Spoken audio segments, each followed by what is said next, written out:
বিবাহের পর আমার স্বামী হচ্ছে আসল। কারণ নবীজি এক হাদিসের মধ্যে চমৎকার বলেছেন, রে নারী সমাজ, তোমার স্বামীকে যদি তোমরা খুশি করতে পারো, স্বামীর সেবা করার মাধ্যমে, স্বামীর খেদমত করার মাধ্যমে, স্বামীর মন জয় যদি করতে পারো, ও দুনিয়ার নারী সমাজ, তোমার মৃত্যুবরণ হইতে দেরি হবেই। তোমার স্বামী যদি তোমার প্রতি খুশি আর সন্তুষ্ট থাকে, আমি মহান রব তোমাকে মৃত্যুর পরেই সুজা জান্নাতে ঢুকাইয়া দিব।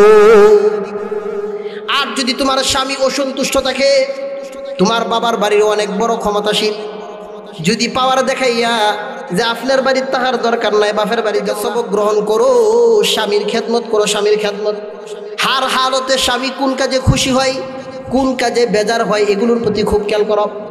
তোমার স্বামী বাহির থেকে আসলেই, নবীজি সাল্লাল্লাহু আলাইহি ওয়াসাল্লাম এক হাদিসের মধ্যে বলেন, ও নারী সমাজ, তোমার স্বামী যখন বাহির থেকে কাজ করে যখন ঘরের মধ্যে আসবে, গৃহের মধ্যে আসবে, তুমি নারী যেই অবস্থায় থাকো না কেন, আগে স্বামীর কাছে দৌড়ে যাও।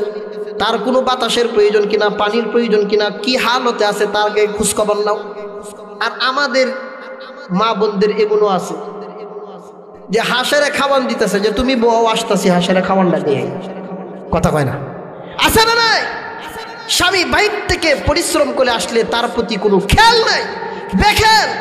বলুন, বাহির থেকে স্বামী যখন পরিশ্রম করে উপার্জন করে আসবে, বিবি যদি তার সেবায় নিয়োজিত হইয়া যায়, আসতেই যদি পাখা দিয়ে একটু বাতাস করে, পানি একটু আগায় দেয়, তার একটু গামছাটা তলেটা একটু আগায় দেয়, স্বামীর মন খুশি হইব কি হইব না? বলে হবে কি হবে না?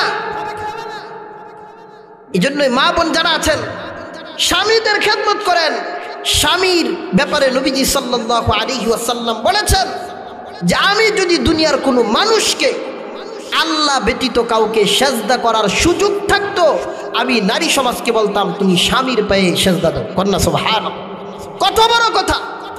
কিন্তু আমরা মা বোনরা স্বামীর কদর জানি না।